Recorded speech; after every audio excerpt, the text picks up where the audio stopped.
మన భరత్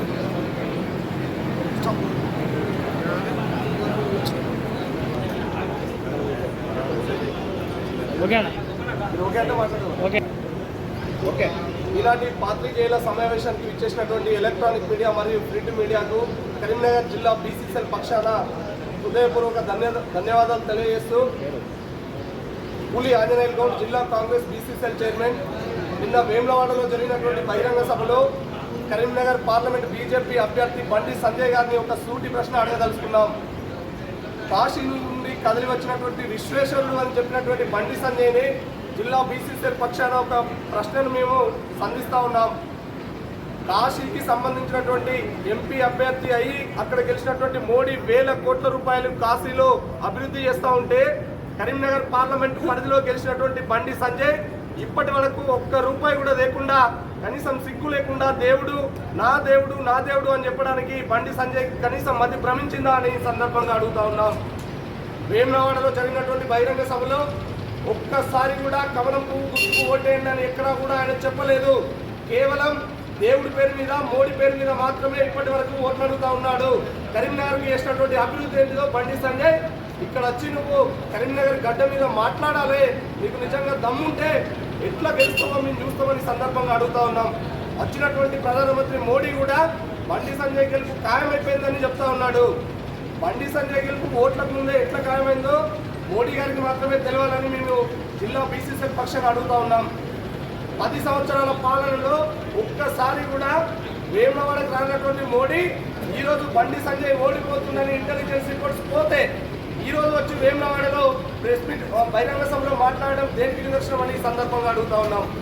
ధర్మపురి లక్ష్మీ నరసింహస్వామి గురించి, కొండగట్టు ఆంజనేయ స్వామి గురించి, వేములవాడ రాజరాజేశ్వర స్వామి గురించి మాట్లాడే ముందు ఆ దేవస్థానాలు నీ పార్లమెంట్ పరిధిలో ఉంది, ఇప్పటి వరకు ఎన్ని రూపాయలు తీసుకొచ్చినావో బండి సంజయ్ శ్వేతపత్రం విడుదల చేయాలని మేము ముక్కుసూటిగా అడుగుతా ఉన్నాం.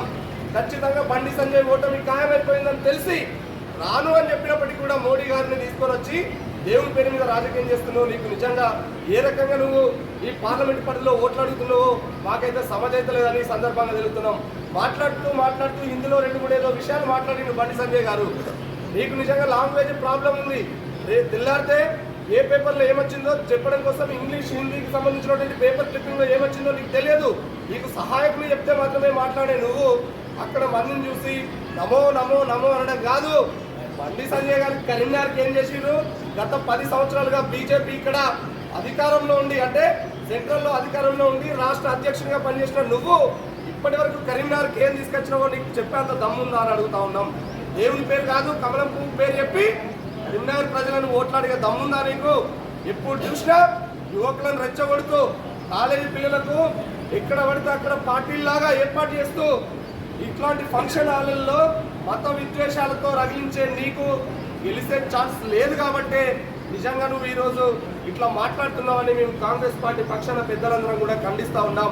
మరొక విషయం ఏంటంటే కొండగట్టుకు ఒక్కసారి మళ్ళీ బండి సంజయ్ గారు 2 కళ్ళు తెరుచుకొని పోయి కొండగట్టు అక్కడ ఉన్నటువంటి దేవాలయం అభివృద్ధి మీద నువ్వు ఇప్పటి వరకు ఏమైనా చేసినావా?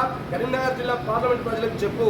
వేములవాడకు సంబంధించి సెంట్రల్ నుంచి రావాల్సినటువంటి నిధులు ఒక్క 100 కోట్లు కాదు కదా, 1000 కోట్లు కాదు కదా, ₹1 కోటి కూడా తీసుకురాలేదు. అలాంటి పవిత్రమైనటువంటి రాజరాజేశ్వర స్వామి దగ్గర అన్ని అబద్ధాలు ఆడితే నీకు ఎట్లా న్యాయం అయితే? బండి సంజయ్ గారు కరీంనగర్ పార్లమెంట్ అభ్యర్థి ఎల్చాల్ రాజేందర్ రావు గారి యొక్క గెలుపు ఖాయమైంది. ఇక్కడ ఉన్నటువంటి మంత్రివర్యులు గారి ఆధ్వర్యంలో, పొన్నం ప్రభాకర్ గారి ఆధ్వర్యంలో కాంగ్రెస్ పార్టీ ఇక్కడ ఖచ్చితంగా జెండా ఎగరవేయబోతుంది. కాబట్టి తస్మత్ జాగ్రత్త. బీజేపీ నాయకులు రెచ్చగొట్టే మత ప్రసంగాలను, విద్వేషాలను కరీంనగర్ ప్రజలు ఎప్పటికీ కూడా విశ్వసించరు. ఖచ్చితంగా కాంగ్రెస్ పార్టీ అభ్యర్థిగా 13వ తారీఖు నాడు జరిగేటువంటి ఎన్నికల్లో ఖచ్చితంగా